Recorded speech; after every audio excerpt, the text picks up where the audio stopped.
RCN. Le son de la différence.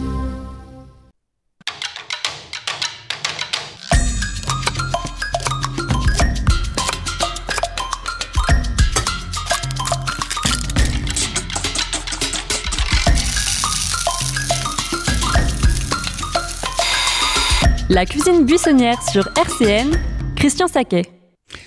Bonjour à tous les auditeurs de RCN.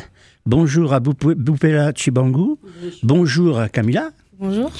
Et puis bonjour aussi à Gaston. Je dirais pas Gaston Lagasse, c'est Gaston Fragonard. Et mais bonjour aussi à Joris, notre technicien son à RCN. Bonjour. Aujourd'hui, je vous propose en premier une recette qu'il faut préparer avec amour et prendre son temps pour la préparer. C'est une recette traditionnelle des bistrots, les joues de bœuf braisées. Et on peut ajouter doucement. Suivra une pause musicale avec Carlos qui nous chante Rosalie. Oui, j'ai l'impression que nous oublions Carlos, alors je souhaite le remettre un peu dans les mémoires. Ensuite, nous reprendrons les chemins de la cuisine avec une garbure de jambonneau, puis un travers de porc à la bière, et ensuite, pour ceux qui n'ont pas de four, une pizza à la poêle. Nous aurons ensuite une deuxième pause musicale avec Francis Cabrel qui nous chante encore et encore. Pour terminer avec nos recettes, je vous propose un fard au caramel et au beurre salé, puis un fard au raisin sec, miel et rhum. Je vous rappelle que nous souhaitons développer notre équipe d'animateurs de la cuisine buissonnière. Il n'y a pas besoin d'être professionnel, il suffit d'avoir de la passion pour la cuisine ou la pâtisserie, et même pas. Cela peut être une envie simplement de faire de la radio. Nous sommes une grande famille, alors n'hésitez pas et vous serez bien accueillis. C'est pourquoi j'invite les personnes qui seraient intéressées à participer à notre émission Cuisine Buissonnière de me le faire savoir sur clcv.saquet@gmail.com. Avec RCN 90.7, écoutez le son de la différence. RCN, la cuisine buissonnière, Christian Saquet. Alors, les joues de porc, doucement braisées. Là, nous sommes dans la pure tradition bistrotière française. Du cuit doucement et longuement. N'hésitez pas à le préparer la veille, il n'en sera que meilleur. Pour 6 personnes, il vous faudra 18 joues de porc, 2 carottes coupées en petits cubes, un gros oignon jaune coupé en petits cubes, un clou de girofle que l'on plantera dans un cube d'oignon, 4 gousses d'ail écrasées sous la lame d'un couteau, 5 branches de thym, une feuille de laurier coupée en 2 dans la longueur, 20 centilitres de vin blanc sec, 50 centilitres de bouillon de veau, on peut même prendre aussi du bouillon de porc si on en a, 3 cuillerées à soupe d'huile d'olive, une grosse noix de beurre, du sel de mer et du poivre du moulin. De la joue de cochon, ça se mange? Eh ben oui, c'est un petit morceau maigre, moelleux et très légèrement gélatineux et délicieux lorsqu'il est cuit doucement et longtemps. Traditionnellement, la joue fait partie des produits tripiers, mais des tripiers, vous en connaissez beaucoup? Heureusement, les bouchers en proposent aussi ou les commandent au besoin. Mais on trouve aussi des noix de cochon, des noix de porc, dans les grandes surfaces, entre 10 à 15 euros le kilo. Alors maintenant, je vais vous donner la recette. Vous allez commencer par préchauffer le four à 140 degrés. Faites chauffer une grande cocotte en fonte à feu moyen. Mettez vos joues de bœuf dans un grand saladier ou un cul de poule. Arrosez-les d'huile d'olive avec une grande cuillère, ou mieux, avec vos doigts, pour que chaque joue soit recouverte d'un petit film d'huile. Déposez quelques joues bien à plat dans la cocotte chaude et faites-les dorer dessus et dessous. Sortez-les et posez-les dans un grand plat. Faites dorer toutes les autres joues. Ne mettez pas surtout trop de joues à la fois dans la cocotte, car elles ne doreraient pas bien. On ne les fait pas dormir, hein. On les fait dorer. Hein. Dans la même cocotte et surtout sans la nettoyer, et sur feu doux, déposez les carottes, l'oignon dont le cube est piqué du clou de girofle, les gousses d'ail, le thym et le laurier, salez légèrement et faites suer pendant 5 ou 6 minutes, jusqu'à ce que les oignons deviennent translucides. Augmentez le feu, puis versez le vin blanc sec et laissez frémir 5 minutes pour le réduire de moitié. Versez 40 centilitres de bouillon de veau ou de porc et portez à frémissement avant d'y déposer les joues bien à plat, les unes à côté des autres. Vous dites du bouillon. Mais on ne peut pas mettre de l'eau à la place du bouillon? Bien sûr que si. Ça marche, mais c'est moins bon. Une viande cuit avec de l'eau, un phénomène d'équilibrage se produit. Les saveurs de la viande se diluent un peu dans l'eau, alors que lorsqu'elle cuit dans un bouillon bien déjà gorgé de saveurs, elle n'a pas besoin de compenser et ne perd pas elle perd très peu de goût. Donc à ce moment-là, vous venez de créer la base de la sauce. En dorant, la viande a créé des sucs dans le fond de la cocotte. L'eau des légumes, puis le vin et le bouillon vont décoller tous les sucs et créer la base de notre sauce. Lorsque vous faites suer des légumes, vous faites aussi évaporer une partie de l'eau qu'ils contiennent. En salant légèrement, vous accélérez cette évaporation pour concentrer les saveurs des légumes. Donc là, à partir de là, couvrez la cocotte et placez-la à mi-hauteur dans le four pour 3 heures de cuisson. Pourquoi 3 heures de cuisson pour des si petits morceaux de viande? Eh bien, c'est simple. L'ajout fait partie des viandes dites fermes, parce qu'elles contiennent du collagène.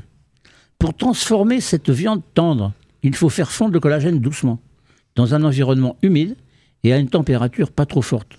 Le collagène fondu se transforme en gélatine, donnant beaucoup de saveur à la viande et à la sauce.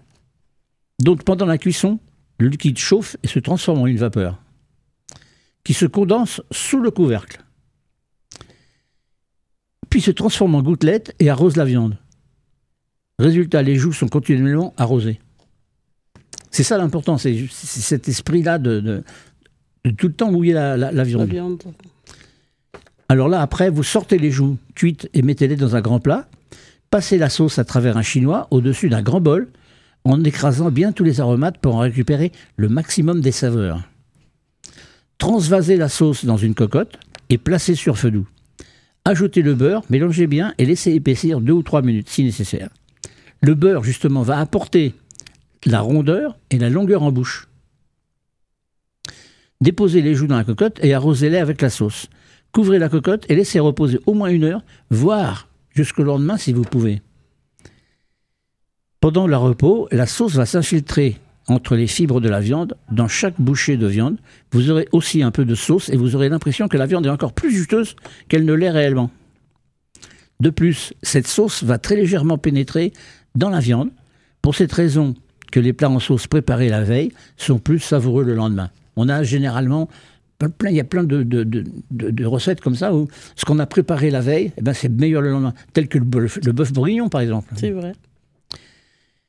Réchauffez les joues et la sauce pendant environ 15 minutes à feu très doux, salez et poivrez, servez ce plat avec une belle purée maison ou bien une tombée de choux verts ou une salade de lentilles. Je pense maintenant qu'on va faire une petite pause musicale avec Carlos qui nous chante Rosalie. RCN, la cuisine buissonnière, Christian Saquet. Alors je vous propose maintenant une recette de garbure de jambonneau.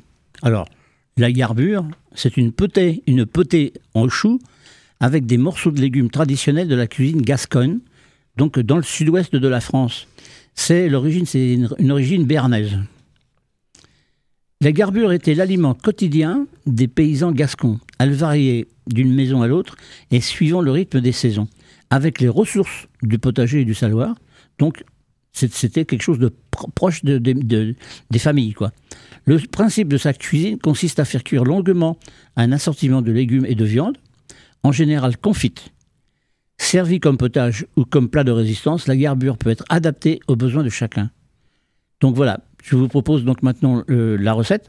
Il faudra pour 4 personnes 100 g de jambonneau, un demi-chou vert, 2 grosses pommes de terre, une carotte, 2 oignons jaunes, une cuillère à soupe d'huile d'olive, 1,5 litre de bouillon de légumes et 50 g de haricots tarbais, du poivre. On mettra pas de sel. Faites passer la nuit à vos haricots tarbais couverts d'eau. Qu'est-ce que c'est de l'haricot tarbais? L'haricot, c'est du gros haricot blanc, comme l'aligot. Pelez la carotte et les oignons, puis hachez le tout grossièrement. Mettez l'huile d'olive dans une grande casserole et faites revenir à feu doux pendant 5 minutes. Pelez les pommes de terre, puis coupez-les en petits dés. Coupez en lamelles le jambonneau. Passez vos haricots tarbais dans la passoire, puis ajoutez-les dans la grande casserole avec les lamelles de jambonneau et les pommes de terre en dés. Ajoutez le bouillon de légumes et portez à ébullition. Laissez mijoter pendant 10 minutes. Pendant ce temps, taillez le chou en lamelles. Au terme des 10 minutes, ajoutez le chou dans la casserole et faites mijoter 20 minutes à feu couvert, à feu moyen, couvert. À terme, poivrez, puis servez. Alors, c'est quelque chose qui est très très bon, la garbure. Il faudra qu'une fois on en fasse une. Je vous propose maintenant un travers de porc à la bière. On est dans le cochon aujourd'hui. 12 il faudra pour 4 personnes, il faudra 14 travers de porc, 3 oignons nouveaux, une échalote, 150 g de concentré de tomate, 12 centilitres de bière blonde, une gousse d'ail, une cuillère à soupe de paprika, une demi-botte de persil plat, une belle noix de beurre, sel et poivre. Quand je dis une gousse d'ail, on peut en mettre 2 ou 3. Voilà. C'est suivant le goût, c'est suivant les goûts, ça. On va commencer par éplucher et puis les émincer, les oignons. Éplucher aussi la gousse d'ail, puis hachez-la. Je vous rappelle que pour éplucher une gousse d'ail, on peut la mettre 10 secondes au micro-ondes. Passez sous l'eau la botte de persil plat, puis séchez-la avec du papier absorbant. Vous pouvez la pendre, si possible, pour qu'elle sèche bien pendant les opérations suivantes. Faites colorer. Pendre. Oui, la pendre, on la pend avec un ficelle et puis on l'étend, on la pend. Comme ça, ça sèche. Faites colorer les travers de porc pendant 15 minutes dans une poêle avec la noix de beurre. Au bout des 15 minutes de coloration, versez la bière, puis ajoutez l'ail haché et les oignons émincés. Remuez et ajoutez le concentré de tomate, le paprika, salé et poivré. Concernant le concentré de tomate, je vous donnerai une recette une prochaine fois pour faire vous-même votre concentré de tomate. Ah oui? Chez nous à la maison, c'est meilleur. Prolongez maintenant la cuisson de 25 minutes à feu moyen. Pendant ce temps, hachez finement la botte de persil plat. La cuisson est terminée. Dressez vos 4 assiettes en répartissant les travers. Vous pouvez servir avec des petits pois à la vapeur, par exemple. Parsemez vos travers de persil, plats, hachés, et servez chaud. C'est bon tout ça, hein? Ça met l'eau à la bouche, en tout cas. Alors, je vais vous proposer maintenant de réaliser, pour les gens qui n'ont pas de four, une pizza à la poêle. Alors, il vous faudra, pour 4 personnes, une pâte à pizza, 150 g de coulis de tomate, une boule de mozzarella, 100 g de champignons de Paris, 2 cuillères à soupe d'huile d'olive, une branche de thym, du sel et du poivre. Qu'est-ce que c'est de la mozzarella? La mozzarella, c'est un fromage italien. C'est pas un mozzarella? Si, c'est mozzarella, mais moi je dis mozzarella parce que je suis français, quoi. J'ai toujours bouffé. Épluchez, coupez le pied terreux des champignons, puis émincez-les. Faites chauffer un filet d'huile dans une poêle et faites revenir les champignons pendant environ 5 minutes, en mélangeant. Salez et poivrez, puis réservez. Versez le reste d'huile dans la poêle et déposez la pâte à pizza. Laissez cuire à feu doux et à couvert pendant environ 10 minutes. Lorsque la pâte est dorée en dessous, retournez-la et poursuivez la cuisson 2 minutes. Badigeonnez de coulis de tomates, répartissez les champignons et la mozzarella, coupés en lamelles ou en tranches. Parsemez de thym émietté, salez et poivré, et vous faites à nouveau cuire pendant 10 minutes, jusqu'à ce que le fromage soit bien fondu. Servez aussitôt. Vous garnissez la pizza selon votre goût. Vous pouvez par exemple remplacer la mozzarella par du roquefort émietté ou des noix et puis des noix concassées. Pour faire, j'ai pris la précaution de préparer la pâte à pizza sans repos ni levure de boulanger. C'est-à-dire que ce n'est pas une pâte que vous achetez, là c'est la seule, vous allez la faire vous-même. Il vous faudra 250 g de farine, une cuillère à café de levure chimique, une demi-cuillère à café de sel, 250 g de yaourt, soit 2 pots. Ça fait 2 pots. Généralement, ça fait 2 pots de yaourt. Hein. Ok. Alors, mélangez tous les ingrédients secs, ajoutez le yaourt, mélangez en pétrissant sans essai jusqu'à former une boule. Étalez la boule de pâte et déposez-la sur une plaque de four.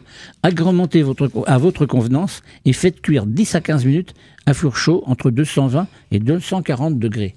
Voilà. Ça, c'est une recette qui est super sympa pour justement les gens qui n'ont pas de four, ils peuvent quand même faire des pizzas. D'accord. Donc, on cuit la pâte à côté. Oui. Et les ingrédients, enfin, voilà. On cuit la pâte d'une fois d'un côté, une fois de l'autre. Voilà. Et après, on garde la pizza. Et on recuit encore. D'accord, ok. Je vous propose maintenant d'écouter Francis Cabrel, qui nous chante encore et encore. Et tout le monde va rigoler parce que Francis Cabrel, c'est pas mon fan. Je suis pas fan. Ah oui, moi je l'aime beaucoup. RCN, la cuisine buissonnière, Christian Saquet. Alors là maintenant, je vais vous proposer un dessert, 2 desserts. En premier, un fard au caramel au beurre salé.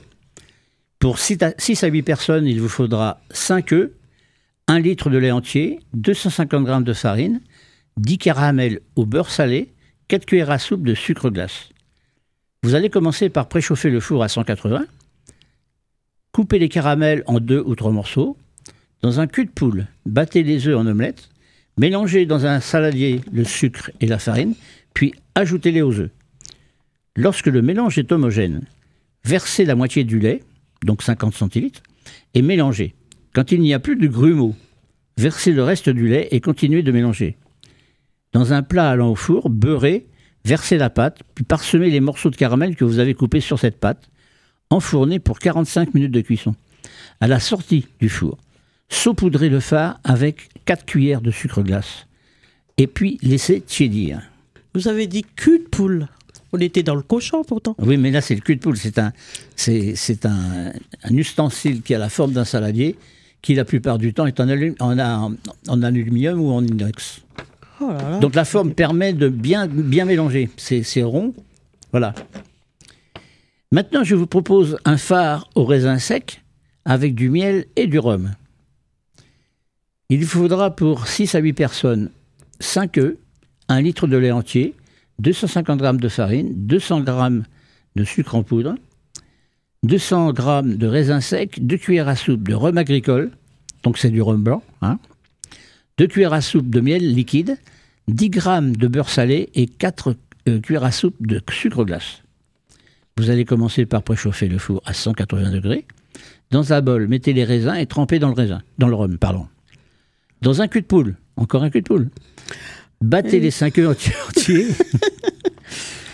Et puis dans un saladier, mélangez le sucre et la farine, puis ajoutez progressivement aux œufs. Quand votre mélange est homogène, ajoutez progressivement la moitié les 50 centilitres de lait restants, et mélangez jusqu'à ce qu'il n'y ait plus de grumeaux. Ajoutez alors le reste du lait. Ajoutez maintenant les raisins imbibés de rhum, puis versez votre préparation dans le moule et parsemez de noisettes de beurre salé. Enfournez pour 55 minutes. En fin de cuisson, saupoudrez de 4 cuillères à soupe de sucre glace et laissez tiédir. Voilà, notre émission se termine. Ah, pardon. Il y a obligatoirement des grumeaux. Parce que ah non, si on travaille bien, il n'y a pas de grumeaux. Ou normalement, oui. Oui, mais bon, quand il y a des grumeaux, faut se débrouiller pour qu'ils disparaissent. D'accord, j'espère qu'il n'y aura pas de grumeaux. Voilà, notre émission se termine. Merci à Camilla, merci Gaston, merci Boupella et merci à Joris, notre technicien son, et à bientôt. Merci Joris. RCN, www.rcn-radio.org